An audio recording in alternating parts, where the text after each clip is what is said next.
انہیں سب کو پلیوٹ کر رکھا تھا، تو وہ پولوشن ابھی ختم ہو رہا ہے. بالکل اور ٹھیک. یہ میں واپس آتا ہوں سر، واپس آتا ہوں آپ کی جانب. سینیٹر صاحب یہ بتائیے گا کہ یہ سارے کا سارا معاملہ نظر آ رہا تھا، جیسے ڈی جی ISPR نے بھی کہا، ابھی بریگیڈیئر صاحب بھی بات کر رہے ہیں، تو ہمارے جو انٹیلیجنس کے ادارے ہیں، خاص طور پہ جو سویلین انٹیلیجنس ہے، وہ ان کی بڑی پینیٹریشن ہے، وہ ہر چیز پہ نظر رکھتے ہیں، باقاعدہ ہر چیز کی لمحہ بلمحہ رپورٹ اپنے افسران کو دے رہے ہوتے ہیں.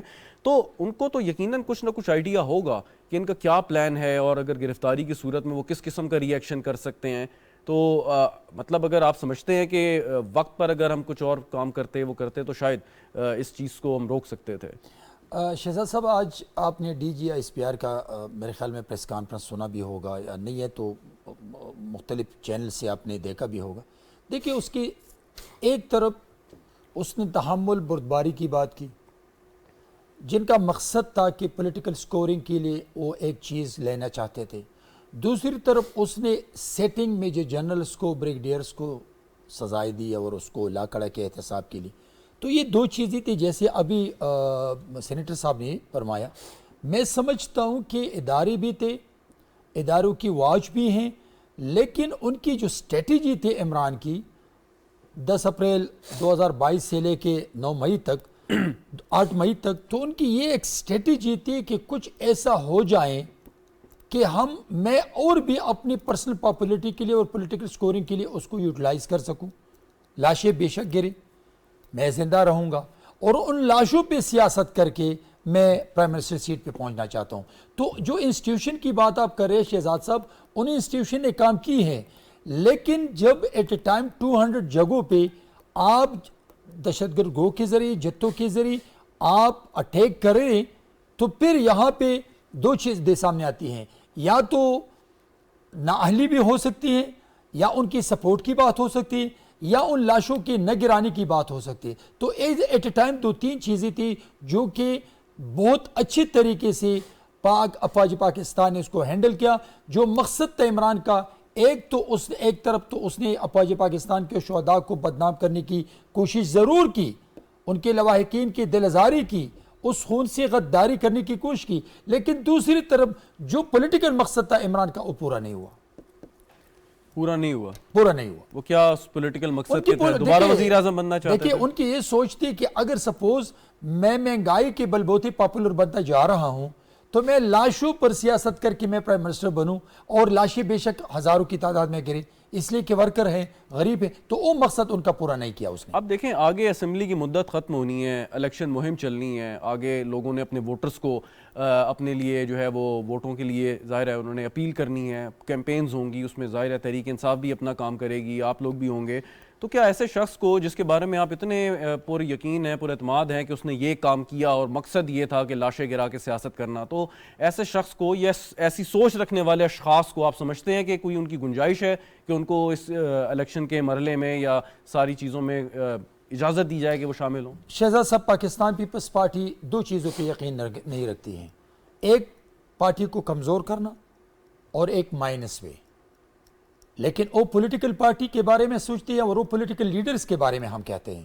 پولیٹیکل لیڈر کو مائنس ہم نہیں چاہتے ہیں، پولیٹیکل پارٹیز پہ پابندی نہیں ہونی چاہیے، لیکن جب ان کی سوچ دہشت گردی کی ہو، جب وہ دہشت گرد گروہ کے سربراہ ہو، جب اس کی پارٹی جو ہے وہ دہشت گردی پہ یقین رکھتی ہو، جب وہ افواج پاکستان کے بارے میں پوری دنیا میں فلیکسز لگا کے ISI اور افواج پاکستان کو کمزور کرتے ہو، تو میں سمجھتا ہوں کہ ایسے فیکٹر کو مائنس کرنا چاہیے. نہیں، آپ سمجھتے ہیں کہ یا پاکستان پیپلز پارٹی سمجھتی ہے کہ ان کو بالکل کوئی ان کی گنجائش یا اجازت نہیں ہونی چاہیے کہ وہ الیکشن میں حصہ لیں؟ ایسے ایلیمنٹس کو جب میرے لیڈر بناول بھٹو زرداری صاحب نے عمران کو اسی طرح مخاطب کیا کہ دو راستے آپ کے لیے، یا تو آپ پولیٹیکل جماعت بن کے سامنے آ جائیں، اور اگر آپ کی سوچ دہشت گردی کی ہیں، آپ دہشت گرد ہیں، تو ان سے ایک صحافی نے سوال کیا کہ عمران کے بارے میں، تو اس نے کہا میں دہشت گرد کے بارے میں بات نہیں کرنا چاہتا. بالکل صحیح. رانا مقبول صاحب، آپ سے بھی اگر یہی سوال کروں میں کہ ایک طرف بات یہ کی جاتی ہے کہ سیاسی جماعتیں ہونی چاہیے کیونکہ جمہوریت کا حصہ ہے اور بڑا مضبوط حصہ ہے، لیکن دوسری جانب اگر ایسی سوچ رکھنے والے لوگ ہوں، کیا ان کو بھی اجازت ہونی چاہیے کہ وہ الیکٹورل پروسیس میں حصہ لیں، چاہے وہ کچھ بھی کریں، جس قسم کی مرضی ان کے خلاف الزامات ہوں یا وہ جرائم میں ملوث ہوں؟ رانا صاحب دیکھیں جی، یہ تو ہمارے انسٹیٹیوشنز نے جو ان کو لیٹیٹیوڈ دیا ہے، اس کا پھل ملا ہے ہمارے انسٹیٹیوشنز کو. آپ کو یاد ہے جب وہ روضہ رسول پہ اس نے بھجوائے تھے, اس نے روضہ رسول کے تبرک کو بھی پائمال کرنے کی کوشش کی, اور اس کے سینئر موسٹ لوگ اور منیڈ لوگ جو تھے ان کو ڈپیوٹ کیا گیا نبی صلی اللہ علیہ وسلم کے روضہ پاک پہ. یہ انتہا ہے ان لوگوں کی. اور اسی طرح جب وہ آرمڈ فورسز کے لوگوں کو یہ کہے کہ یہ میر صادق ہیں اور میر جعفر ہیں اور یہ جانور ہیں, تو کیا اسے معاف کر دینا چاہیے تھا؟ ہم نے تو کوئی ایکشن, آپ لوگوں نے تو ایکشن ہی نہیں لیا اس کے خلاف, اور آپ بیٹھے دیکھتے رہے ہیں, وہ جو مرضی کرتے رہے ہیں. اس لیے ان کو اتنا لیٹیچیوڈ جو جب ملا ایسے بندے کو, تو اس نے اپنی روگری کا مظاہرہ کیا ہے ٹکا کے, اور اس نے ان انسٹالیشنز پہ حملہ کیا ہے چن کے جس کے لیے اس نے اپنے بندوں کو بریفنگ دی ہوئی تھی, اور آٹومیٹک تھا یہ, انہوں نے فوراً اٹیک کیا ان جگہوں پہ جا کے. تو یہ ایک بڑی ان پیٹریوٹک چیز ہے. اور لیکن اس کا آغاز تو رانا صاحب معذرت کے ساتھ, اس کا آغاز تو جو ان کے سیاسی مخالفین یعنی آپ لوگ ہیں آپ سے ہوتا ہے کہ جب وہ ایک غلیظ زبان میں بات کرتے تھے, اوئے کہہ کے مخاطب کرتے تھے اور طرح طرح کے الزام لگاتے تھے بغیر ثبوت کے, تو آپ لوگ خاموشی کا مظاہرہ کرتے تھے. آپ لوگ کہتے تھے کہ جی یہ فضول بات ہے اور ہم اس پہ جواب دینا مناسب نہیں سمجھتے. سو انکریجمنٹ ملی تو وہ تو آپ لوگوں کی نرمی یعنی کہ سیاست ہمارے لوگوں سے جو کیا انکریجمنٹ ملی, ہم تو ویسے انڈر ڈاگ تھے, ہمیں تو ویسے پینٹی لگتی ہے.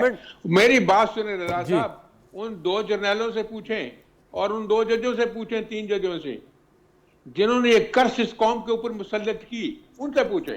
یہ ان کا قصور ہے. They are in the dock. We are not in the dock.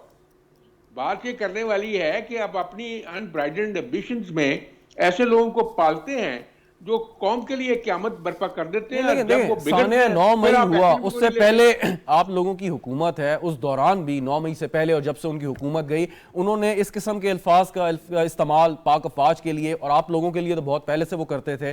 سو اس عرصے کے دوران بھی کوئی ہمیں ایسا خاطر خواہ سٹیپ نظر نہیں آیا. کیا میری عرض سن لیں, کیا ان کیسز میں اس کو چلان نہیں کیا گیا ٹیررزم میں؟ کورٹ میں کیسز نہیں گئے؟ اگر کورٹ میں جج صاحبان ایسے تشریف رکھتے ہوں کہ ان کو وہ فیور کریں آؤٹ آف دی وے, تو پھر اس میں ہم لوگ کیا کر سکتے ہیں؟ اب آپ دیکھ لیں اب کیا ہو رہا تھا. اس لیے بات یہ ہے کہ جب تک ہمارے لوگ جو ہیں صاحب جو ہیں اقتدار یا ادروائز ججز صاحبان جو ہیں وہ اپنے کردار کی حفاظت نہیں کریں گے اور سچ اور انصاف کا ساتھ نہیں دیں گے, تو اس کے نتائج یہ نکلیں گے. اس میں کوئی شک ہے کی بات ہے کہ ان کو فیور کتنا کیا گیا, آج بھی کیا جا رہا ہے, آج بھی لاء کے مطابق ایکشن نہیں لیا جا رہا ان کے خلاف. اس لیے یہ ایک پرماننٹ جو ایک پریڈیکمنٹ ہے ہمارا, اس کو اپنے دھیان میں رکھنا چاہیے. اب جو آگے جو اب ہم آ گئے ہیں اس وقت, تو کیا ہم کیوں نہیں ایکشن پروسیڈ کیوں نہیں کرتے ہیں؟ میں تو سب سے یہ درخواست کروں گا, جیسے میں نے یہ سارے کمپوننٹس آف ایویڈنس کا ذکر کیا ہے, آپ کے سامنے ایویڈنس ہے, تو کس چیز کا انتظار ہو رہا ہے؟ اگر آپ یہ میسج نہیں دیں گے تو باقی میسج جو باقی لوگوں کو کنوکشن کرنے کا یہ امپیکٹ ہی نہیں ہوگا. جب سے زیادہ موسٹ رسپانسبل جو لوگ ہیں ان کو جو ہے کٹہرے میں لا کے سزا نہیں دی جاتی. اس لیے مہربانی کریں, اس پہ غور کریں اور وقت ضائع نہ کریں. جب آپ وقت ضائع کریں گے تو پھر وہ لوگوں کی ہمدردیاں لینا شروع ہو جائیں گے. یو شوڈ بی کوئک, کیونکہ جسٹس وہی ہے which is not delayed. ٹھیک, بالکل صحیح. بریگیڈیئر صاحب, آج D G I S P R جملہ اور کا انہوں نے کہا کہ جی سیاسی مقاصد کے لیے ابھی تک پاک افواج کے خلاف پروپوگنڈا کیا جا رہا ہے. تو ایسی صورتحال میں کہ چلیں 9 مئی کے واقعات تو یہ اس کی ایک انتہا تھی اور اس پہ بہت سارے لوگ آئیڈینٹیفائی بھی ہو گئے, لیکن یہ جو پروپوگنڈا کیا جاتا ہے اور کیا جاتا رہا ہے یا کیا جا رہا ہے, اس سے نمٹنا تو میرے خیال میں ہمارے جو سول ادارے ہیں ان کا کام ہے کہ وہ کیسے روکیں اور اپنی پاک افواج کو کسی بھی قسم کے اس قسم کے تنازع سے یا کسی شر پسند لوگوں کے شر سے بچائیں. تو آپ کے خیال میں اس میں حکومت کی کیا حکمت عملی ہونی چاہیے کہ زیادہ مؤثر انداز میں لوگوں کو صحیح تصویر کا صحیح رخ پیش کریں, یا جن لوگوں کو جو ابھی تک سزا جن کو نہیں ملی ہے یا جن کو کٹہرے میں لے کے آنا ہے اس چیز کو جو ہے وہ تیز کر دیا جائے تاکہ یہ احتساب کا عمل جو ہے جلد از جلد پایہ تکمیل کو پہنچے؟ یہ جی بہت اہم سوال ہے, اور وہ یہ ہے کہ آپ نے دیکھا ہوگا کہ بہت عرصے سے D G S P R اور اس کے علاوہ ہم مختلف جو تھنک ٹینکس ہے یا جو حکومت لیول پر ہے کہہ رہے تھے کہ بھائی ایک 5th جنریشن وار ہے, ایک فیک کمپین ہے پاکستان آرمی اور پاکستان کے خلاف. دوسری بات یہ تھی کہ اس میں جو بس کی ہے کہ پاکستان کے سیکیورٹی ایجنسی انٹیلیجنس ایجنسی نے کہ یورپین ڈس انفارمیشن لیب تھا جو کہ انڈیا چلا رہا تھا اور مختلف ممالک میں ان کے اکاؤنٹس تھے. اسی طریقے سے جو پولیٹیکل پارٹی تھے اس کے بھی اکاؤنٹس جو تھے یا جو آپریٹرز تھے وہ باہر ملکوں میں تھے, یہاں تک کہ کے پی میں تو باقاعدہ ان کو تنخواہ دی جاتی تھی. تیسری بات یہ آ جاتی ہے کہ ایک کمپین تو جاری تھا, اس کمپین کے مختلف اثرات ہو رہے تھے. ایک رینک اینڈ فائل پر ہو رہا تھا, ایک ریٹائرڈ پر ہو رہا تھا, پھر نوجوان پر ہو رہا تھا, اور نوجوان سب سے زیادہ افیکٹ ہو رہا تھا اس منفی پروپیگنڈے سے. چوتھی بات یہ آ جائے کہ اس میں ہوسٹائل ایجنسیز بھی شامل تھے اور بار بار یہ وارننگ دی جاتی تھی کہ دیکھو یہ جو فالس نیوز ہے یا جو کچھ سامنے آ رہا ہے یہ صحیح نہیں ہے. لیکن سوشل میڈیا جو ہے اس پر وہ رجیم ہمارے پاکستان میں نہیں ہے کہ اس قسم کے فلٹرنگ کی جائے جس کی وجہ سے یہ پروپیگنڈا ان تک نہ پہنچے. دوسری بات یہ بھی کہ بھائی جو کر رہے تھے ان کو اسی وقت نیپ کر لیتے اور ان کو سزا دی جاتی. چوتھی بات یہ آ جاتی ہے کہ یہ پروپیگنڈا پھر جو ہو رہا تھا وہ باقاعدہ کنٹینر سے بھی ہو رہا تھا, اور وہی پروپیگنڈا, وہی نیریٹو, وہی جو وار ہے نیریٹو کی اس کو آگے بڑھا. اور آپ نے دیکھا ہوگا کہ کتنے نیریٹو بدلے گئے, باہر سے سازش ہوئی, اندر سے سازش ہوئی, حق اور باطل کی ہے, یہ فلانا ملا ہوا ہے, وہ ملا ہوا ہے, اور پھر آپ نے دیکھا ہوا کہ کس طریقے سے. اچھا ایک سوال اور سر, ایک سوال اور, آج بڑے تفصیل سے اور بڑے مدلل انداز میں بریگیڈ صاحب سوال سن لیجئے گا. جی سوال سن لیجئے گا. حالات میں جب جی ایک منٹ میں یہ بات مکمل کروں کہ ایسے حالات میں جب انہوں نے ذہنوں کو اتنا پراگندہ کیا اور اس ہیٹ لیول تک پہنچایا تو آپ نے اس کا نتیجہ دیکھ لیا. لیکن بات یہ ہے کہ وہ سارا ایویڈنس تو اب موجود ہے, وہی جو کچھ انہوں نے کیا ہے وہی ایویڈنس اب ان کے خلاف پیش ہوگا. اور یہی میں کہہ رہا ہوں کہ آرمی نے تو اپنا جو پولوشن تھی اس کو کافی حد تک صاف کیا. اب جو سیول میں پولوشن ہے اور اسپیشلی وہ جو پولوشن ابھی تک جو ان کے گن گا رہے تھے, وہ جو کنٹینر میں دائیں بائیں تھے اور جو اسلامی ٹچ وغیرہ دینا چاہتے تھے, وہ لوگ ابھی وہ موسمی پرندے بن کر وہ دوسرے اس میں جا رہے ہیں. تو یہ پولیٹیکل پارٹیز کو بھی دیکھنا چاہیے کہ بھائی آپ کس گدے انڈے کو لے رہے ہیں, کیا اس کا ماضی رہا ہے. تو اس کا بھی ایک فلٹریشن نظام ہونا چاہیے کہ وہی چہرے وہی الیکٹیبل سلیکٹیبل سامنے نہ آ جائے. اس ملک کو, اس عوام پر تھوڑا رحم بھی کرو. یہ پولیٹیکل پارٹی ایک تو ڈائنیسٹی سے نکلے اور دوسرا کلٹ سے نکلے, شخصیت پسندی. صحیح, چلیں پوائنٹ ویل ٹیکن سر. سینیٹر صاحب, یہ جو لوگوں کی طرف اشارہ کیا جو پہلے وہاں پہ تھے اور اب پر تول رہے ہیں آگے پیچھے جانے کے لیے اور کچھ چلے بھی گئے ہیں, تو جو سوچ کو اس وقت سپورٹ کر رہے تھے کیونکہ ان پر یہ وقت آیا نہیں تھا اور بڑے جوش و خروش سے اس بیانیے کو لے کے چلتے تھے, تو اب کیا کسی اور جگہ ان کی گنجائش ہو سکتی ہے آپ کے خیال میں کہ وہ اپنے وقتی فائدے کے لیے اگر ایسی بات کر سکتے ہیں سو آپ کی جماعت یا کسی اور جماعت میں جا کے کیا وہ سوچ تبدیل کر لیں گے؟ شہزاد, جہاں تک ڈیموکریٹک پروسیس کا تعلق ہے تو کوئی بندہ کسی بھی وقت پارٹی چینج کر سکتے ہیں, کسی پر پابندی نہیں ہے. لیکن میں سیاسی آدمی کی بات کرتا ہوں اور میں سیاسی جماعتوں کی بات کرتا ہوں اور میں جمہوری نظام کی بات کرتا ہوں. لیکن اگر 9 مئی کے واقعے میں ملوث افراد کو ان کو صاف کیا جاتا ہے تو this is not acceptable to the nation. ابھی اگر یہاں پہ کچھ لوگ ہیں جو دوسری جماعت میں جا رہے, کوئی پاکستان پیپلز پارٹی میں آ رہے, میں سمجھتا ہوں پاکستان پیپلز پارٹی کی تو یہ سوچ ہے کہ جو جمہوری پسند لوگ ہیں, جو جمہوریت کے لیے کام کرنا چاہتے ہیں, جو اپنا کنٹریبیوشن دینا چاہتے ہیں ملک کے لیے, اداروں کے لیے, تو ہم تو ویلکم کرتے ہیں. لیکن وہ لوگ جو کہ پاکستان کی ڈگنیٹی پہ وار کرنے والے لوگ ہیں تو نہ ان کے لیے پیپلز پارٹی کی میں ان کے لیے کوئی جگہ ہے اور نہ دوسری جماعت میں بھی ان کو جانا چاہیے اور لینا چاہیے. لیکن میں آتا ہوں آپ کے ان لوگوں کی طرف, اگر سپوز ان لوگوں نے اسی وقت عمران کے سامنے کچھ نہیں کہا جو اس کی پارٹی کے ساتھ تھے اور پھر اس نے راستے الگ کیے اور اسی وقت ڈیورنگ دا جو راستے الگ کر رہے تھے اور پریس کانفرنس کے ذریعے اس واقعے کی مذمت بھی کی, اس کے کردار کی بھی مذمت کی, اس کنٹریبیوشن کی مذمت کی. اور آج میرے خیال میں بہت زیادہ لوگ آ رہے ہیں سامنے جو کچھ کہہ رہے ہیں، تو میں سمجھتا ہوں کہ اگر ایسے لوگ ان سے راستے الگ کر تو کے یہ پبلک اپولوجی کافی ہے آپ کے خیال میں ان کی؟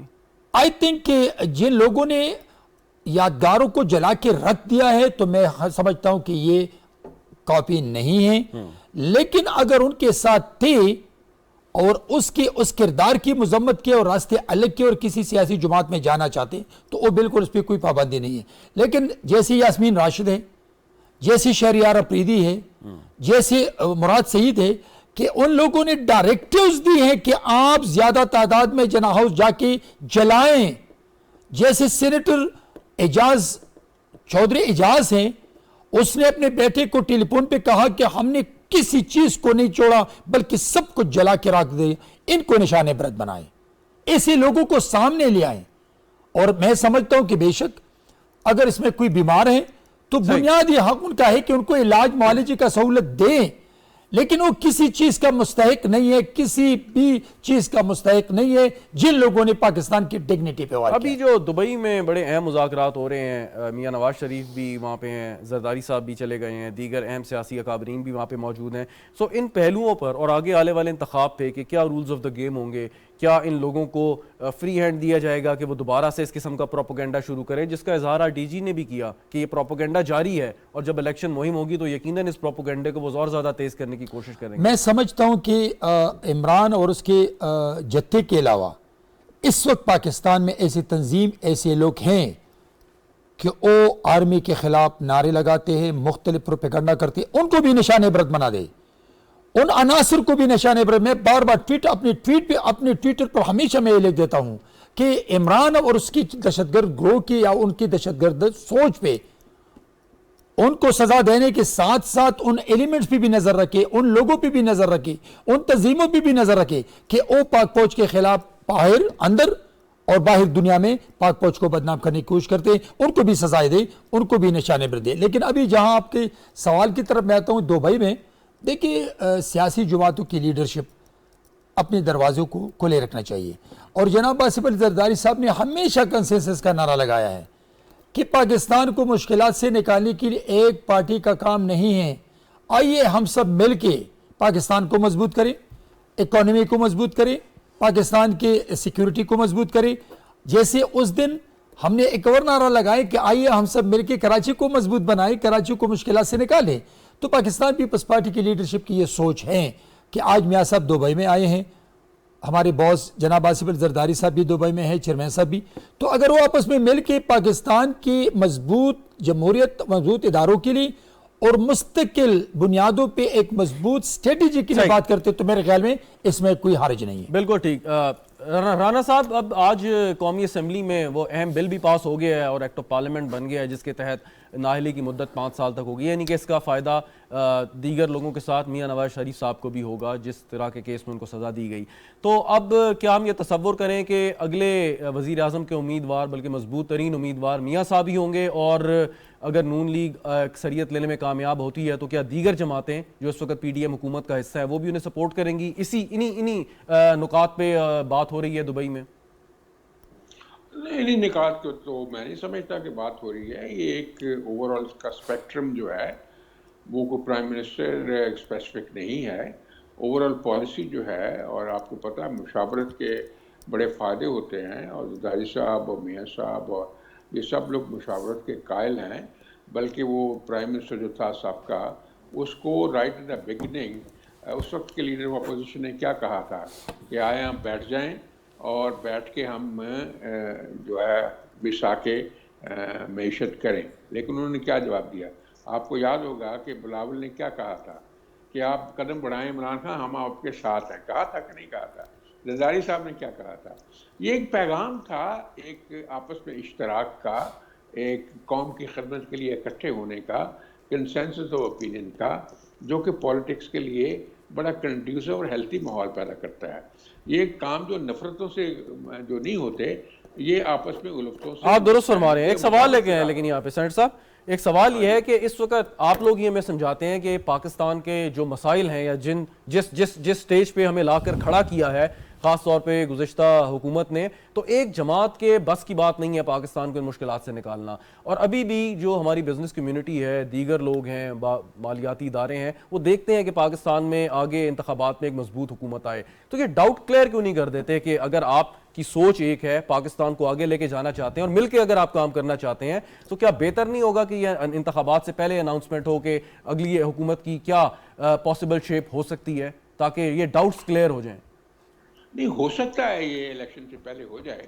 ابھی تو الیکشن میں 3-4 مہینے رہتے ہیں, بلکہ زیادہ رہتے ہیں, تو ہو سکتا ہے. یہ بات کو ناممکنات میں سے نہیں ہے جو آپ کہہ رہے ہیں. ابھی تو آپس میں گفتگو شروع ہوئی ہے الیکشن کے اوپر مین پارٹیز کی, بعد میں دوسری پارٹیز بھی شامل ہوں گی, اور میرا ذاتی خیال ہے کہ کنسنسس آف اوپینین سے ہی سارے معاملات طے ہوں گے.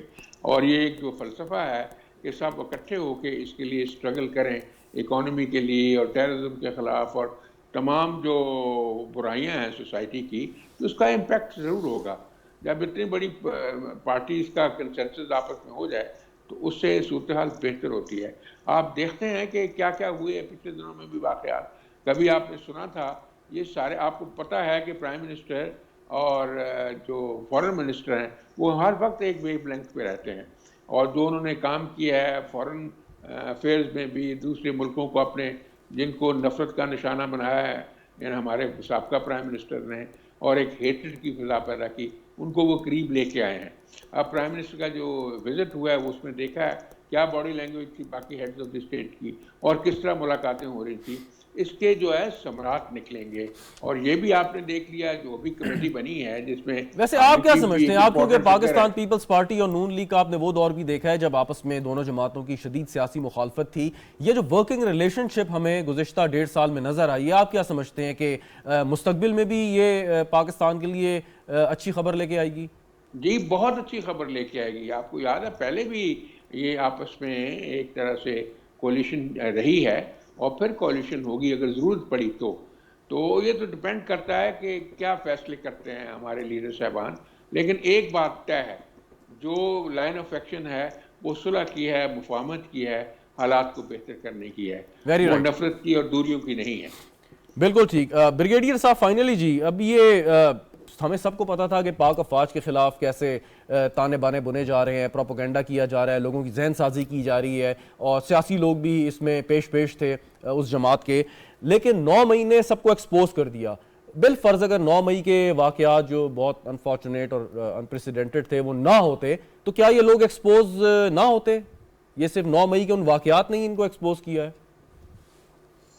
دیکھ لو, ایک تو انسان کی اپنی پلاننگ ہوتی ہے, اور دوسرا اللہ تعالیٰ ہر پلان کو دیکھتا ہے اور وہ سب سے بڑا پلانر ہے. دوسری بات یہ آ جاتی ہے کہ ایک مکافات عمل بھی ہوتا ہے. جب آپ کسی چیز کے پیک تک پہنچ جاتے ہیں تو پھر کہتے ہیں be prepared for a sharp fall, اور جو کہ وہ بڑا خطرناک ہوتا ہے. تیسری بات یہ آ جاتی ہے کہ اس قسم کے واقعات جو آپ نے دیکھا ہے کہ امریکہ میں جو بڑی جمہوریت ہے, اور وہاں پر بھی جس طرح کے ٹرمپ کے ساتھیوں نے دعویٰ بولا تو ان کو بھی 18 سال کی سزا ہو گئی اور باقی بھی اس میں چلے گئے. چوتھی بات یہ آ جاتی ہے کہ اس سے ہم سیکھتے ہیں, اور اس طریقے سے یہ جو انتخابات کا عمل ہوتا ہے یا پولیٹیکل سسٹم کا عمل ہوتا ہے, جمہوریت کا عمل, اس میں کچھ شفافیت آ جاتی ہے. لیکن اگر وہ ان سے سیکھتے نہیں ہے تو پھر میرے خیال میں کہ انتخابات یا لوگوں کا چناؤ یا پارلیمنٹ میں جانا, سینٹ میں جانا بے معنی ہو جاتا ہے. اس لیے یہ کہتے ہیں, ابھی سینیٹر صاحب نے کہا کہ ہم نے دروازے جمہوریت کے ہمیشہ کھلے ہوتے. بھائی دروازہ اگر ہمیشہ کھلا رہے گا تو اس میں سام بچھو بھی آ جائے گا, اس میں سور گدا بھی آ جائے گا, اور بھیڑیا بھی آ جائے گا. تو سوئنگ ڈور سنڈروم رکھو تاکہ گندا آ جاتا ہے تاکہ دوسرے دروازے سے وہ باہر نکلے. تیسری بات یہ آ جاتی ہے کیا اب جمہوریت جو ہے یا جو الیکشن ہے یہ خواب ہے ہمارا کہ پورا ہو. یہ الیکشن تو ایک پروسیس ہے, وہ پروسیس کے نتیجے میں اگر یہی لوگ آ جاتے اور اس طریقے سے آ جاتے جو کہ پاکستان کا موجودہ حالت ہے, جو اکانومی کی جو حالت ہے, جو لا اینڈ آرڈر کی حالت ہے, جو ہمارے باقی جو مسائل ہے, وہ تو سسٹم اتنا کولیپس کر چکا ہے بہت سارے انسٹیٹیوشن میں. آپ عدالت کو دیکھ لو کہ 15 ججز آپس میں, لیکن دیکھیں یہ جو ہمارا نظام, ہمارا آئین ہے, اس کے تحت تو ہمیں یہ انتخابات کے عمل سے گزرنا ہے, اور اس کے ساتھ ساتھ جو چھانٹی کا پروسیس ہے یا صفائی کا پروسیس تو اسی کے نتیجے میں ہوگا نا جی کہ جب ہم صاف شفاف انتخابات کرائیں گے ایک اچھا پولیٹیکل پروسیس ہوگا اور ایسے لوگوں کو شرپسند لوگوں کو اس عمل سے دور رکھیں گے قانون کے تحت. آف دا گیم اگر سٹ نہیں کریں گے, اصلاحات نہیں کریں گے اور ایسے ایلیمنٹ کو پہلے سے باہر رکھنا اور پھر الیکشن کے بعد ان کا احتساب بھی کرانا اور پھر ان کو جوابدہ بھی بنانا, یہ جو جوابدہی اختیارات ہیں یا جو یہ فنڈز ہیں ان کو نہیں دینے چاہیے. لیجسلیشن کے لیے آتے ہیں, لیجسلیشن کرے. Very right, point well taken. Brigadier صاحب ہمارے ساتھ آپ موجود ہیں, سینیٹر بہرام منتنگی صاحب, سینیٹر رانا مقبول صاحب, آپ تینوں حضرات کا بہت شکریہ ہمارے پروگرام میں آپ نے شرکت. ناظرین آپ کا بھی شکریہ پروگرام دیکھنے کا. اجازت دیجیے, خدا حافظ.